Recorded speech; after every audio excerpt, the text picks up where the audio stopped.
Good day, students. This is Professor Sufyan. We are in General Science 101, lesson number 5. What we are going to be doing today is first, in the last lesson, what we did was we looked at graphs.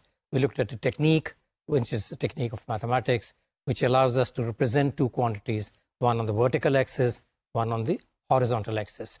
So what we are looking whenever we are doing physics is how the interplay of relations between two quantities is given. Just like in an equation, you have y is equal to something. Now, y is represented on the vertical axis, and that something, which might be time, which might be velocity, which might be whatever we are looking at, is along the x-axis, and we are looking at how you change one quantity and you get a change in the other quantity. When we looked at graphs, we said the graphs, what do the graphs give us? They give us they give us a visual representation of how one quantity changes with another, whether it is a direct proportion, whether it is inverse proportion, whether one quantity is increasing or decreasing as we increase or decrease one of the two quantities. The graph also gives us a very good tool of extrapolation. In other words, it tells us what to expect in areas where we do not have any data.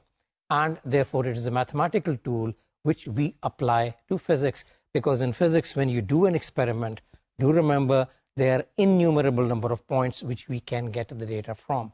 However, because we take data from 1 point, 2 points, 3 points, 5 points, and if the 5 points are lying on the same straight line or within our level of prediction, we really do not need the other points. So it's a very good tool which allows us to do some questions in physics.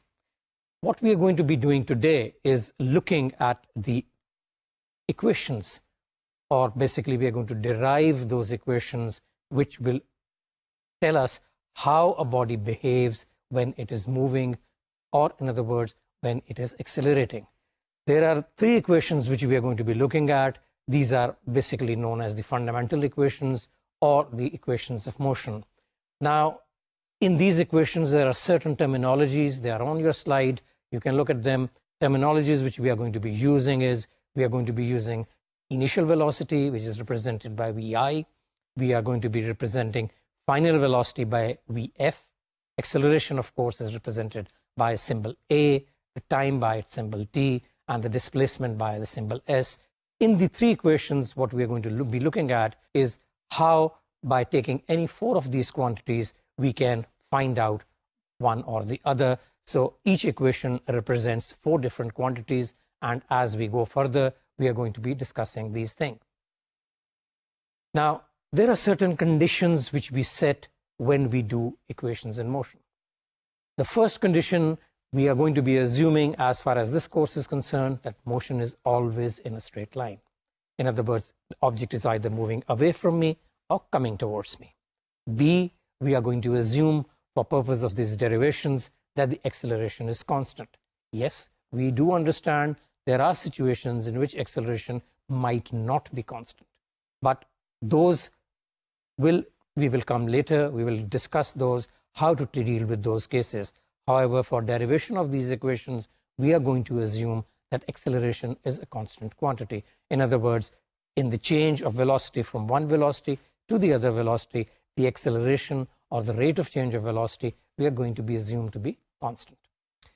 Second, we are going to be considering only the magnitude and of the acceleration and velocity, because we are taking them as vector quantities. Therefore, if the velocity and the acceleration are in the same direction, both will be positive. If one is in one direction, the other is in the opposite direction, we might get one positive, one negative. We will go into that as we do the numericals, and I will give you examples of how to apply these equations to everyday life. Now, for all our purposes, whenever we apply these equations, we will, for the initial condition, say that VI, that is the initial velocity, is positive.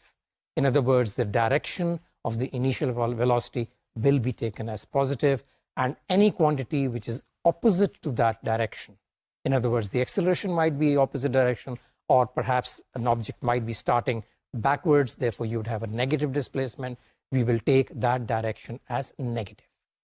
So these are the conditions which we are going to be looking at, and because we are going to be looking at these conditions, we are going to be looking at different relationships. The first relationship which we are going to be discussing with you is the relationship between velocity and time. A constant velocity means that the speed or the velocity is changing at a constant rate. Let us say an object has a constant velocity of 10 meters per second. That means in the first instant, the velocity was 10 meters per second. After 10 seconds, the velocity is again 10 meters per second. So the velocity is not changing.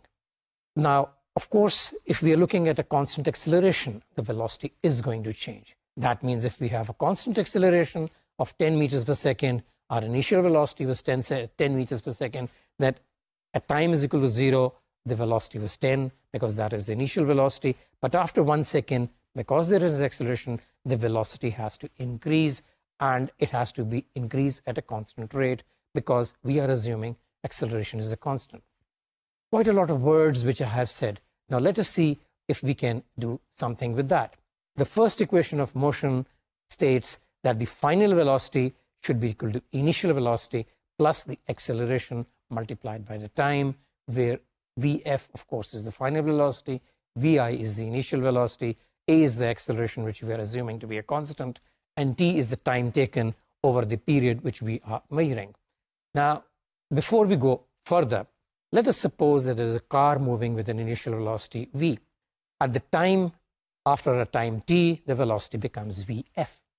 Because we are taking a constant acceleration, the acceleration would be an average acceleration, that is the final velocity minus the initial velocity divided by the time taken, or the change in a velocity divided by the time taken will give us the average acceleration, or the value of the acceleration which we are going to be taking and which we are going to be assuming is a uniform acceleration.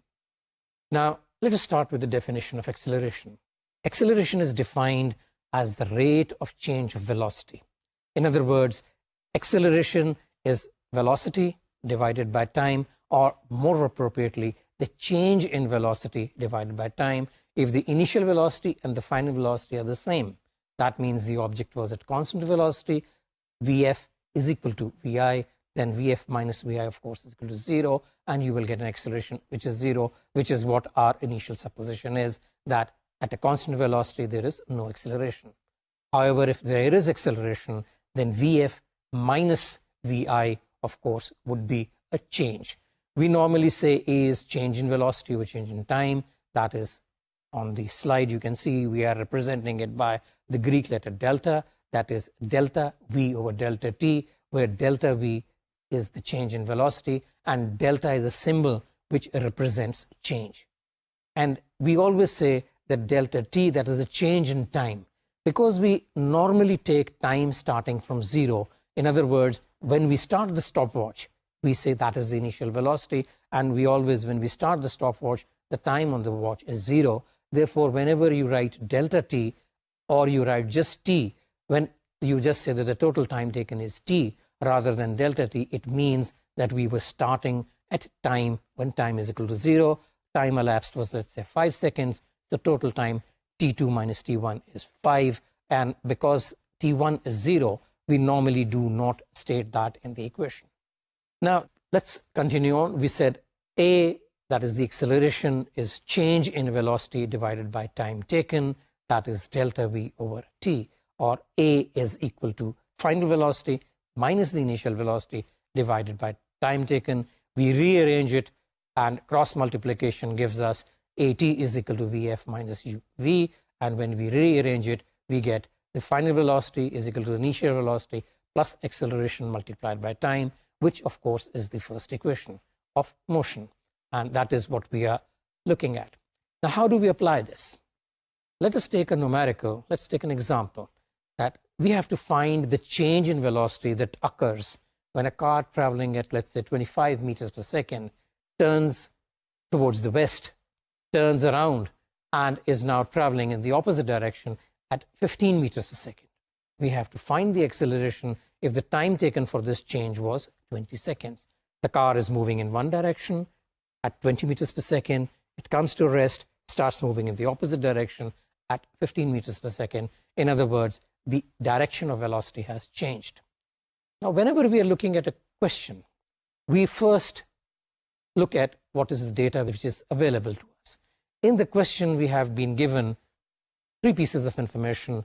A, we have been given the initial velocity, which is 25 meters per second east.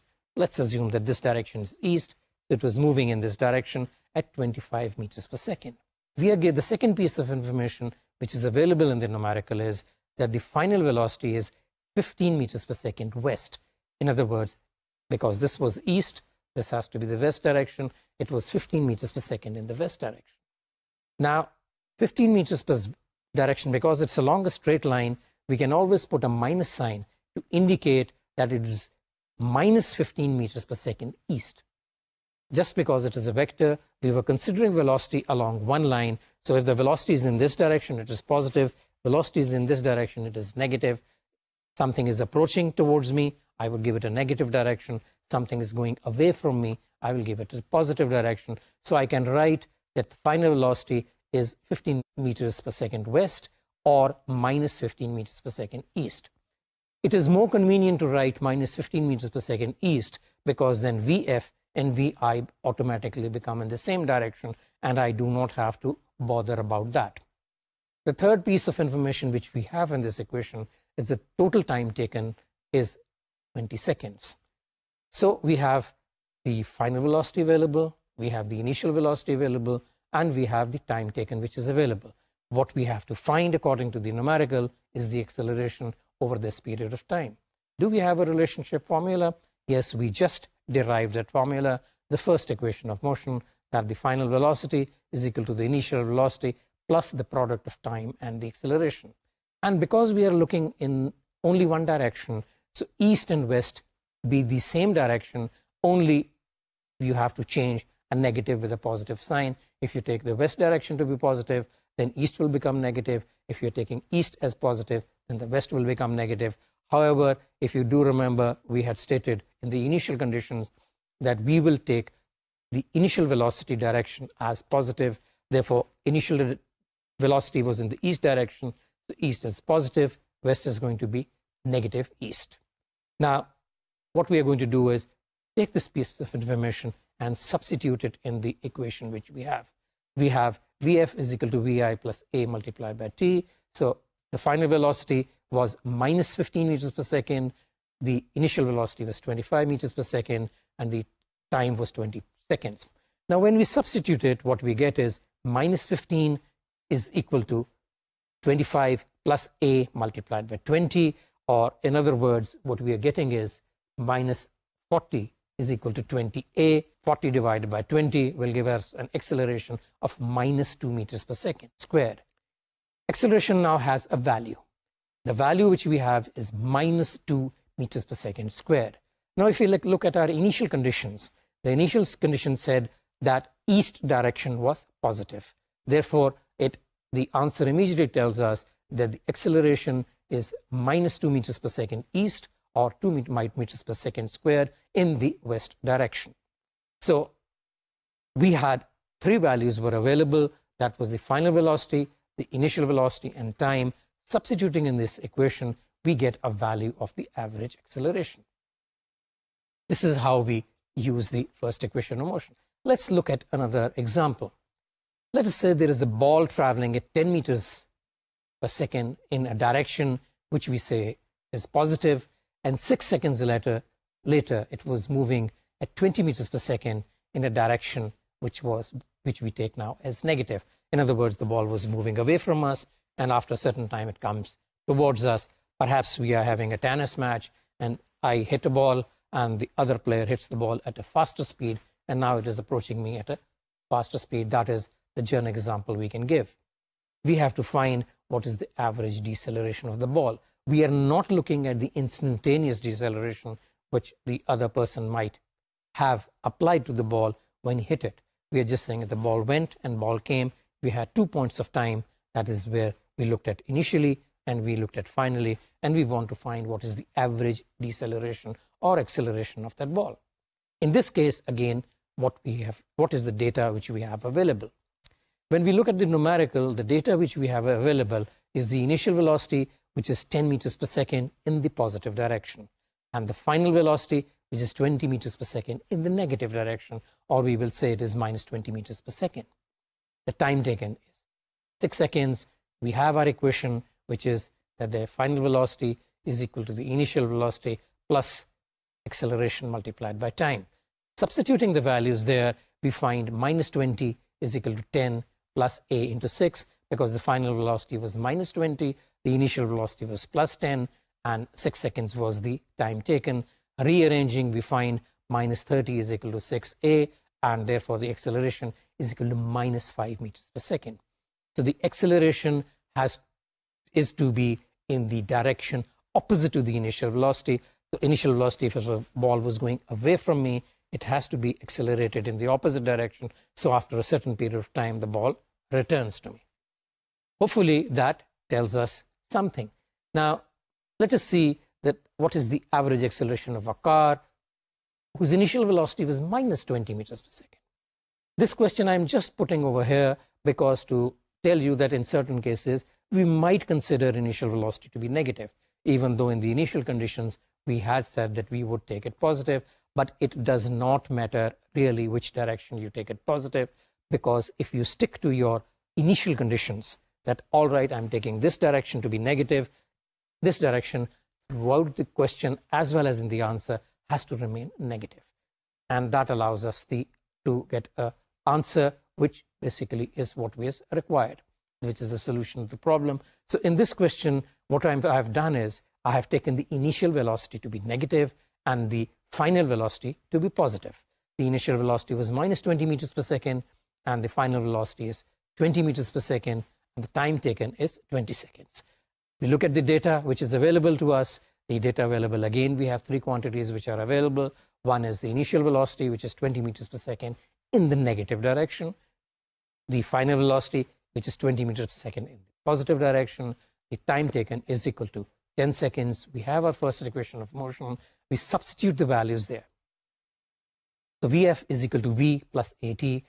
Vf is 20. Vi is equal to minus 20. And A is equal to 10. We have 20 plus 20 is equal to 10A, or 40 is equal to 10A. In other words, giving us A is equal to 4 meters per second. Now, if you look at the answer, it automatically tells us A is positive. Now, if you look at the initial conditions, the initial velocity was minus 10. Therefore, the acceleration is in direction opposite to that of the velocity. Therefore, we have a solution which is practical, which is what we are looking at, that the acceleration was applied in a direction which is opposing the initial. So this is the initial velocity. Acceleration is applied in the opposite direction.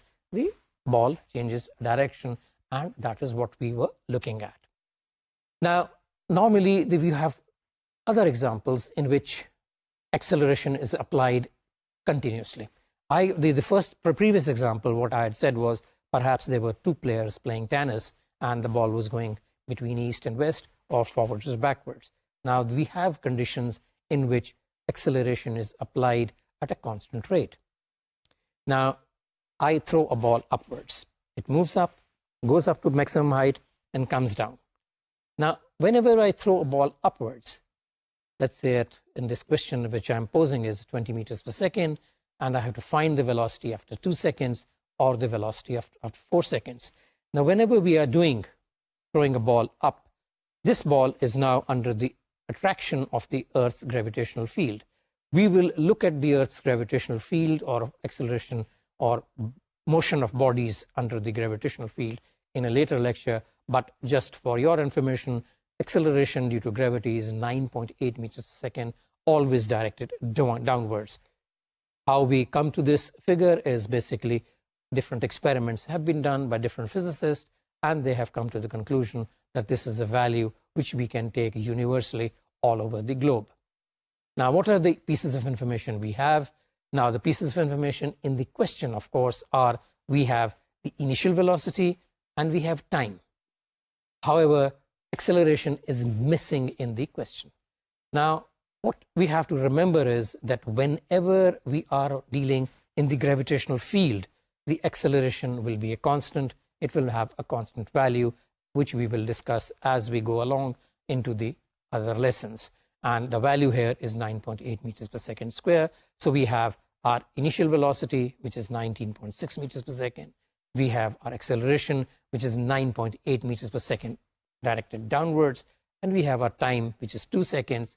And we are again looking at the first equation of motion. Substituting the values there, we find that the final velocity is going to be 19.6 plus, and of course, the direction has to be mentioned in that. So it becomes plus minus 9.8 into 2, which is 2 seconds, is we are looking at a time period of 2 seconds. And what we find is the final velocity is going to be 19.6 minus 19.6. In other words, it's going to be 0 meters per second. Now, I threw the object at 20 meters per second. It went upwards, went to a maximum height. It now has come into rest. It is going to change its direction and come down. So in other words, this object is at the maximum height. The second part of the question said, what would happen if it is after 4 seconds? We again use the same equation, same initial conditions. The initial conditions we had, the initial velocity was 19.6 meters per second upwards, and the acceleration is 9.8 meters per second downwards. We substitute the values. The only change which we make in the second supposition is, instead of time is equal to 2 seconds, we substitute a value, time is equal to 4 seconds. It tells us when we do it, it is 19.6 minus 39.2, which is the final velocity is 19.6, again directed downwards. Now, this immediately agrees with what we all know, that whenever we throw an object upwards at a certain speed, if it takes 2 seconds to go up, it should take it 2 seconds to come down, and the speed would be the same. That speed at which I throw it upwards is going to be the speed at which it is going down. However, the initial velocity is upwards, the final velocity is downwards. Now let us look at the second equation of motion. The first equation of motion, if we look at the equation v is equal to u plus at, or v is equal to vi, vf is equal to vi plus at, depending upon which terminologies we are using, we find that it has all the values are at the singular power, or in other words, it corresponds to a straight line or a linear equation. However, when we are looking at the second equation of motion, the second equation of motion as it is on your slides, it is s is equal to vit plus half at squared, where s is the displacement, vi of course is the initial velocity, a is the average acceleration, or the acceleration as we call it, and t is the time taken.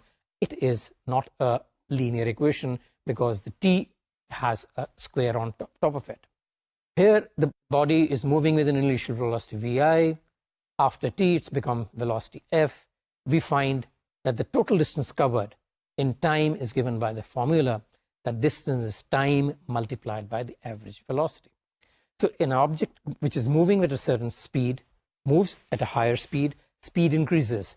I'm moving in a car at 10 meters per second. I press the accelerator. It is now moving at 20 meters per second. So my average speed over this time would be 10 plus 20 divided by 2 will give me 15 kilometers per hour, or 15 meters per second, sorry, as it was in my case.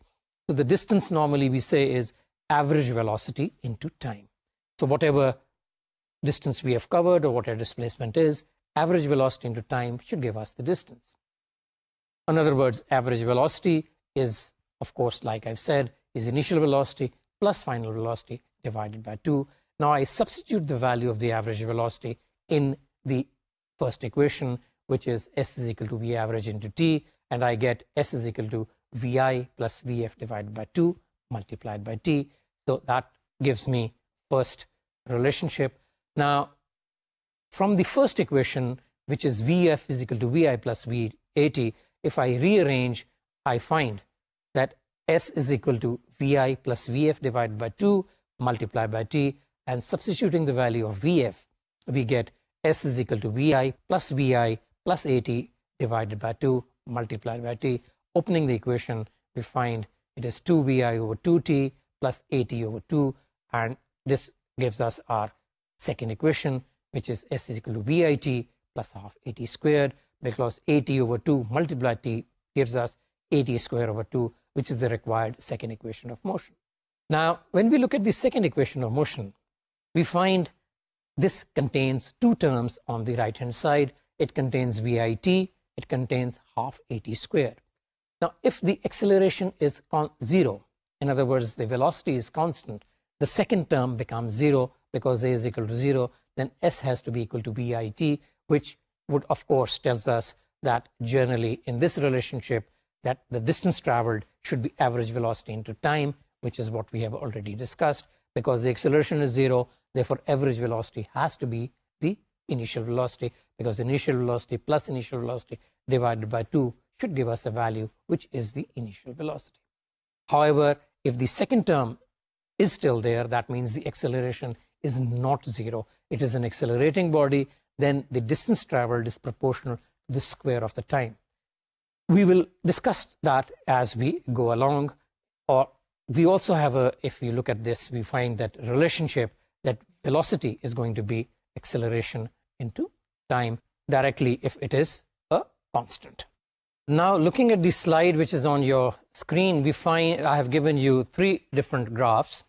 The first graph is indicating that how the position is changing with time.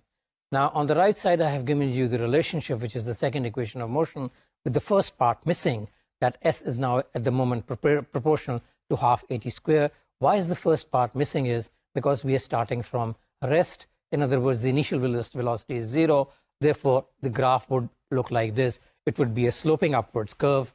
It is showing how the displacement or the distance is changing as time change. It is a curve. It is not a straight line. From the first equation, v is equal to at, because vi, of course, was 0. We have a graph which starts from the origin and moves continuously. Why continuous? Continuous slope, because we have already stated that acceleration is a constant. And because the acceleration is constant, that is the third graph, that the acceleration is parallel to the x-axis, telling us that it does not change with time. In the second slide, which I'm going to show you, it is basically what we are going to be looking at, the general equation. Now, in the general equation, we have terms which are available in that the distance is equal to the initial displacement plus vit plus half at squared. We normally take s naught is equal to 0 at the general science level, and therefore we would say that 0. But I have depicted on the graph that if there was some initial displacement, then the graph would not start at the origin, but it will start slightly higher, and it will move into the position as it is shown on the slide. And in the first equation of motion, of course, then the small shift which we will have along the y-axis is represented by the initial velocity, which is vi. However, the third graph, which is of the acceleration, remains as is on the first slide. That is, it is again parallel to the x-axis. There is no change as time proceeds. In other words, acceleration is constant. Now, what we have said is that the relationship between displacement and time is that in case of the second equation of motion, the time is factor squared. Therefore, displacement is directly proportional to the square of time. Now, if I plot a graph of displacement versus time squared, which normally we do not do at this level, you would get a straight line. However, because we are not going to be looking at that relationship, therefore we are going to be taking s and t, you will have a sloping upwards curve. Now, a relationship between displacement and time, where acceleration is constant, change of displacement is directly proportional to both time as well as the square of time. This is the general equation, and generally this is what we find. Therefore, when we are looking at the general equation, we have a quadratic equation, and you require then the quadratic formula to solve it. Quadratic formulas are available in mathematics, and I will not spend any time on that. However, as we do numericals onwards, we will discuss how to look at the quadratic formula and how to solve it. Now, let us do a numerical for the second equation of motion. There is a ball which is thrown upward with an initial velocity. We have to find what is the position after 2 seconds and what is the position after 4 seconds. Second numerical, this numerical I've already done with you. The second numerical, car is moving with an acceleration of 4 meters per second. If its velocity at certain instance was 36 kilometers per hour, how much distance will it cover in 5 seconds? Now, let's look at the second numerical. The second numerical, what is the information which we have? The information which we have is the acceleration is available to us. The acceleration is given as 4 meters per second squared. we have the initial velocity available. We have the initial velocity at 36 kilometers per hour. Now, we also have the time, which is 5 seconds, and we have to find the distance, which is s. Now, however, in this case, we have a certain problem. If you look at the question carefully, we find that the acceleration and the velocity are in different units. The acceleration is in meters per second, and the velocity is in kilometers per hour. In order to solve this question, what we have to do is first convert one of the two quantities, either velocity or acceleration, into the SI system. The SI unit, of course, are for A. Therefore, it is easier to convert VF into the SI system. And how do we do that? Very simply, we know 1 kilometer is equal to 1,000 meters. And we also know 1 hour contains 60 minutes, and each minute contains 60 seconds. Therefore, 1 hour is going to contain 3,600 seconds. The equation, of course, which we have is S is equal to VIT plus half AT squared. Now, let us convert the first step. Basically, what we are going to do is convert the velocity of 36 kilometers per hour into SI units. Now, 36 kilometers per hour means 36 multiplied by 1,000 meters divided by 3,600 seconds. Why? Because 1 kilometer is 1,000 meters and 1 hour is 3,600 seconds. When we simplify it, we find that 36 kilometers per hour gives us a speed of 10 meters per second. Now, of course, our data changes. Now, our data, of course, the acceleration becomes 4 meters per second squared, and time is 5 seconds, and our initial velocity is 10 meters per second. Substituting the values, we find S is equal to 10 multiplied by 5 and plus half into 4 into 5 into 5, or 5 squared, and we find the distance is 10 into 5 is 50, and 4 into 5 into 5 into divided by 2 gives us another 50. The total distance the car is going to cover in those 5 seconds is about 100 meters. So information we had allowed us to solve this question. Let us look at another problem, another numerical, how to solve it. A brick is dropped from a height of 78.4 meters. How long is it going to take to reach the ground?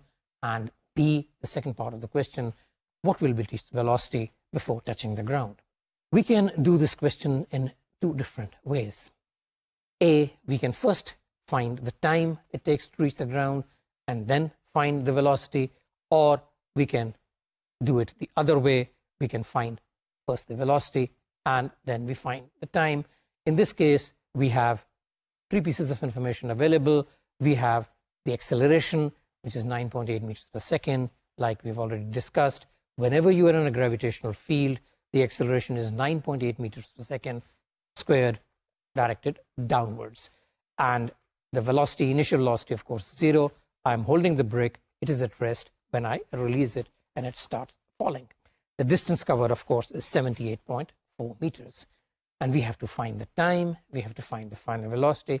Do we have a relationship or a formula for that? Yes, we have a relationship and formulas available. The relationship, we have the first equation of motion and the second equation of motion. Now, what about directions? The initial velocity was 0.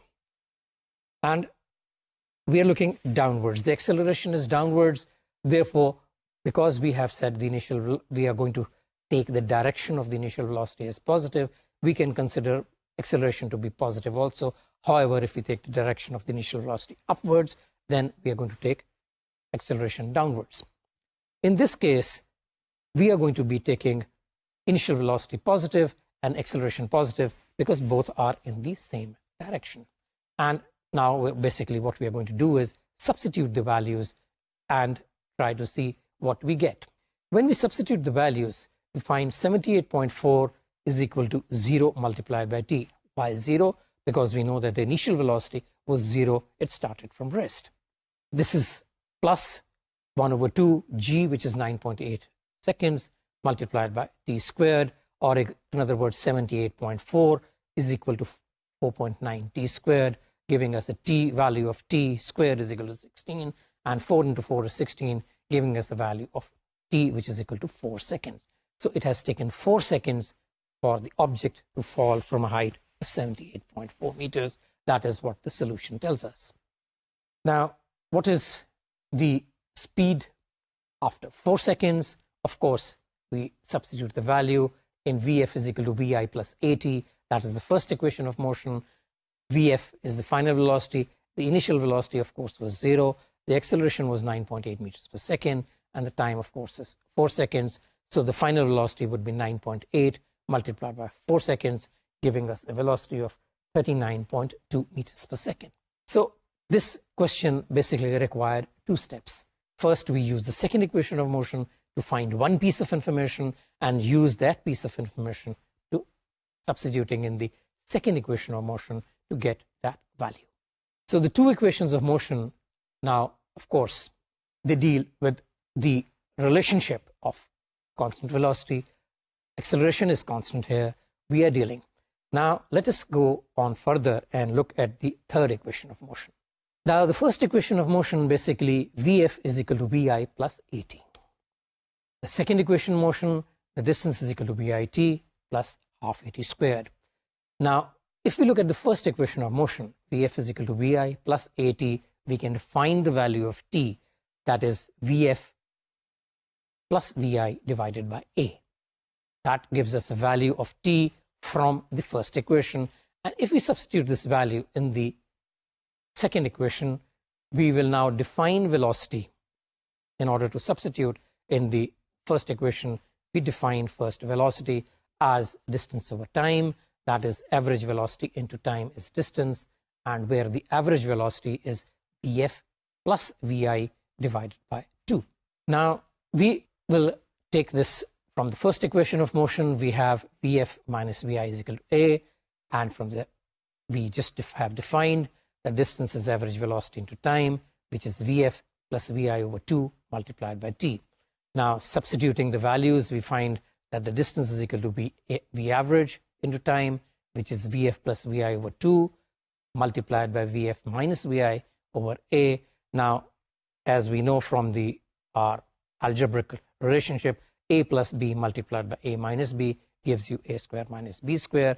Therefore, S has to be equal to Vf square minus Vi square over 2a, which, when we rearrange, becomes the second equation of motion. Now, if we look at the third equation of motion, it has one peculiarity.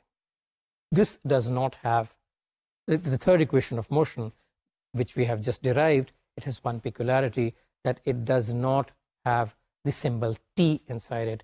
In other words, this equation is time independent. We do not need the time in order to solve this equation. So if we have the final velocity, the initial velocity, and perhaps the acceleration, we can always find the distance. If we have the initial velocity, the final velocity, and the distance traveled, we can find the acceleration which is there. So it is an equation which allows us to find things as we go along. I am giving you some material which you on the slides. We are not going to do this derivation in detail, but basically this is a technique also of using S is equal to Vit, the second equation of motion, and substituting the value from the first equation of motion in that which is on the slide. You can just go through this. Now, this, like we said, Vf squared minus Vi squared is equal to 2as is a time independent equation, where S is the displacement, Vi is the initial velocity, Vf is the final velocity, and a is the average acceleration. Now, what we have done today is we have looked at the 3 equations of motion. The first equation, Vf is equal to Vi plus at. The quantities which we are looking at are Vf, Vi, a, and t. The first equation has 4 quantities. So if we know the 3 quantities, we can find the 4th one, irrespective of which quantity is available and which quantity is not available. So when you look at a problem, you're going to be looking at what quantities are available and what needs to be discovered. The second equation of motion gives us a relationship of displacement with time and displacement with time squared, and it is S equal to Vit plus half at squared, and the 4 variables which we are looking at in this equation are S, which is displacement, I, which is the initial velocity, A is the acceleration, T is the time. In the third equation of motion, we have Vf squared minus Vi squared is equal to 2as. Again, we have 4 variables. That is the initial velocity, which is Vi, final velocity, which is vf, we have the acceleration a, and s, which is the displacement. So in all of the three equations, we have four quantities which are related in an equation, and like in an equation, we know the left-hand side of the equation has to be equal to the right-hand side. Now, these four equations are representing different quantities, and if we know any three of them, we can always discover the fourth one. Knowledge of three. So let us do a couple of numericals, and these numericals will illustrate how we can do this in a better way. Let us say a train is traveling. It enters a railway station traveling at 10 meters per second, and the platform is about 1.6 kilometers long. The acceleration, the driver presses the accelerator and it accelerates at 0.25 meters per second square for the length of the platform, and we want to find at what speed it is going to leave the station. Now, if you look at the question, there are three quantities from the equation which are available. We have an acceleration available, which is 0.25 meters per second squared. We have the initial velocity, which was 10 meters per second, at which the train entered the station. We have a distance of 1.6 kilometers or 1600 meters when you convert it into the SI format. And the final velocity is what we have to look at. Do we have a relationship? Yes, we have the time-independent equation, because we do, of the four variables, three variables we are given, we do not have time. We find that Vf squared minus Vi squared is equal to 2As. We substitute in the values of inside the equation, that Vf squared minus 10 into 10 has to be equal to 2 into 0.25, or Vf squared is equal to 100 plus 800, giving us Vf squared of 900. The distance, of course, was 1600 meters. So 1600 into 0.25 into 2 is again 800. 10 into 10 is 100. When you take minus 100 to the other side of the equation, it becomes plus 100. So you're getting Vf squared is equal to 900. So the final velocity will be the square root of 900, which is, of course, 30 meters per second. Now, what we are going to be looking at is a special case in which we have an acceleration which is constant, that is motion under gravity. Now, when we are looking at motion under gravity, the same three equations which we have just formulated just have one change in it. We will replace A, that is the acceleration, by G. Now, acceleration, the value is 9.81 meters per second squared, which is the acceleration due to gravity. Anywhere on the planet, if you drop an object, it is going to accelerate at that value. Therefore, the equations, the three equations of motion which we have just discussed, are going to be Vf is equal to Vi plus Gt, S is equal to S plus Vit plus half Gt squared, Vf squared minus Vi squared is equal to 2Ag. The only change which has taken place from the three equations of motion to the equations of motion under gravity is that acceleration is replaced by G, which is the acceleration due to gravity. Now, let us look at a numerical example. Now, considering all three equations, that we have a train which needs to increase its speed from 72 kilometers per hour to 108 kilometers per hour. That means the train is moving at 72 kilometers per hour. It needs to increase its speed to 108 kilometers per hour. And if the acceleration available is 0.25 meters per second squared, how long will it take for the driver to reach such a speed? Now, again, in this case, we have initial velocity at 72 kilometers per hour. We have the final velocity 108 kilometers per hour. Kilometers per hour is not an SI unit. Therefore, first we have to convert this into a SI unit so we can apply our equations. Now, what is the relationship which we use? We use 1 kilometer is equal to 1000 meters, and we use 1 hour is equal to 3600 seconds. And 72 kilometers per hour is going to be 72 multiplied by 1000 divided by 3600, giving us 20 meters per second, and 108 kilometers per hour is going to give 108 into 1000 divided by 3600 is 30 meters per second. So basically we have our speed going from 20 meters per second to 30 meters per second. The first equation of motion tells us V is equal to Vi plus At. So we have a final velocity which is 30 meters per second. We have our initial velocity which is 20 meters per second. The acceleration is given as 0.25 seconds. We substitute in this equation, and we find that time is equal to Vf minus Vi over A. So it is 30 minus 20 divided by 2.25. So that is 10 divided by 0.25, give us 40 seconds. So it's going to take 40 seconds for the train to go from 72 meters per second to 108 meters per second. This is an example in which we are using the first equation. Now, let us say a small passenger jet requires a minimum takeoff speed of 50 meters per second. Now, if the length of the runway used is 50 meters, engineers have to decide what should be the acceleration which the engine should provide. Now, we have our initial velocity, the information which is available to us. The initial velocity, it starts from rest. B, the information which we have is the final velocity, minimum safe takeoff speed, which we have is 50 meters per second. The distance available is the distance of the runway, which is 500 meters. And we have to find the acceleration which we have to provide to that passenger jet. Do we have a relationship? If we look at these, there are three quantities which are available. The fourth is not available. Of course, one Vi started from rest is implied. It is not stated in the question, but we will assume that the object starts from rest. Why? Because if somebody has gone into aircraft, the aircraft proceeds on the runway, it stays at the starting point and then starts. So it starts from rest. So we have Vi is equal to 0 and Vf is equal to 50 meters per second. So we have a relationship, which is the third equation of motion, that Vf squared minus Vi squared is equal to 2as. Substitute the value, we find, as it is shown on the slide, that is 50 squared minus 0 squared is equal to 2a into 500. We will have 50 squared is 2500 minus 0 squared, of course, is 0. Add that 2a into 500 will give us 1000a.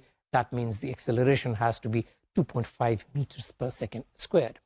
That means that every second the speed has to increase by 2.5 meters per second. Now, let us look at a slightly complicated example in which normally these are two-step examples that you are going to have to first solve one question, one part of the question, and use that information to extract further information. We have a helicopter which is moving vertically upwards, so it is not stationary. So I have a helicopter which is now moving upwards. Now, it is moving upwards with a velocity of 7.07 meters per second. That means it is moving up quite rapidly. Now, you toss out something, a small packet. Now, when a packet is tossed out of a helicopter, that packet is going to have an initial speed, which is the speed of the helicopter. You cannot say that this object is at rest. Just like when you have a car moving and I throw something out of that car, the initial speed of the car is going to be added to that speed at which I toss something out. Therefore, in this case, if the helicopter was moving upwards, I drop something, it is initially going to move upwards. So it is going to move upwards at 7 meters per second. We have to find the helicopter is at the height of 125 meters. That's the second piece of information given. So we have three pieces of information available. Two are written there. One is implied. When we look at these conditions, what we find is V is 7.05 meters per second. S is minus 125 meters per second. I have added minus here because the initial velocity was upwards. The helicopter is rising. Gravity is downwards. So acceleration is downwards. Substituting these values, we find Vf squared minus 7.07 squared is equal to 2 into 9.8 into minus 125. So minus minus cancel out. We have Vf squared is equal to 50 plus 2450 is 2500, or the final velocity is going to 50 meters per second. So the object is going to go up, it's going to come down, but when it hits the ground, speed is going to be 50 meters per second. Now, we have the final velocities available. We have the initial velocity, which was 7.7 meters upwards. The final velocity is minus 50 meters per second downwards. The acceleration, of course, we have minus 9.8 downwards. Substituting it in the first equation of motion, Vf is equal to Vi plus At. We find that Vf minus Vi over At minus 50 minus 7.07 divided by minus 9.8. gives us 57.07 divided by 9.8, which gives us a time of 5.82 seconds. So basically, using two different equations, we have found additional information here. Now, over the last 4 or 5 lessons, what we have done is we've looked at kinematics. That was that branch of physics which dealt with the motion of bodies without a reference to force.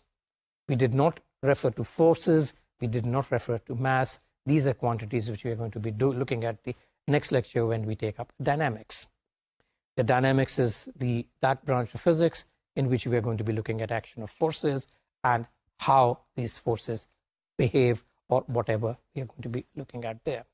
We looked at the types of motions we had. We said there is a linear motion, that is a translatory motion in one direction. We looked at rotatory motion, and we looked at vibratory motion, which is vibration. Rotatory is like a ceiling fan, a vibratory like a pendulum. And then we also looked at chaotic motion, like the motion of flight of a butterfly, flight of a mosquito. In this, we also looked at scalars and vector quantities. And for purposes of kinematics, we looked at scalar quantities like distance and speed. We looked at vector quantities, which were displacement, which were velocity, acceleration, and retardation. And we summed it up by looking at the 3 equations of motion which govern all of kinematics, the first, the second, and third equations of motion. And we applied these also in the special case of motion under gravity. So up till now, what we have done is we have started on with our course of physics. We have looked at the branch of physics, part of mechanics, which deals with motion of different objects that are moving at a constant acceleration. And as we move further in the course, we will go into motion of objects which move with variable acceleration. Thank you very much. Hopefully you enjoyed this lecture.